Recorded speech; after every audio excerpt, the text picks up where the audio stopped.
Hi అండి, అందరూ ఎలా ఉన్నారు? మేమైతే బాగున్నాము. ఈరోజు పన్నీర్ కర్రీ అలా ఇంట్లో ఈజీగా ప్రిపేర్ చేసుకోవాలో ఈ వీడియో చూసి తెలుసుకోండి.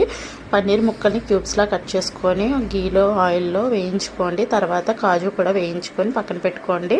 ఉల్లిపాయలు, పచ్చిమిరపకాయలు, టమాటాలు ఇవన్నీ కట్ చేసి పక్కన పెట్టుకొని ఉల్లిపాయలు, టమాటాలు, అల్లం, వెల్లుల్లి, సాల్ట్, యాలక్కాయలు, లవంగాలు, చిన్న చెక్క వేసి బాగా వేయించుకోవాలండి. అది వేయించి తీసి మిక్సీ గిన్నెలో వేసి ఫైన్ పేస్ట్లా చేసుకోవాలి. అదే ఆయిల్లో ఉల్లిపాయ ముక్కల్ని, పచ్చిమిరపకాయలు ఫ్రై చేసి ఈ ఫ్రై చేసిన పేస్ట్ కూడా వేసేసి బాగా కలుపుకొని అందులో కారం వేసి బాగా కలిపి కొంచెం వాటర్ యాడ్ చేయాలండి. ఆయిల్ సపరేట్ అయ్యాక అది కూడా అయిపోయినాక దగ్గరగా వచ్చిన తర్వాత పన్నీరు, జీడిపప్పు వేసేసి బాగా కలుపుకొని ఈ టైంలో ఉప్పు కారం చూసుకోండి.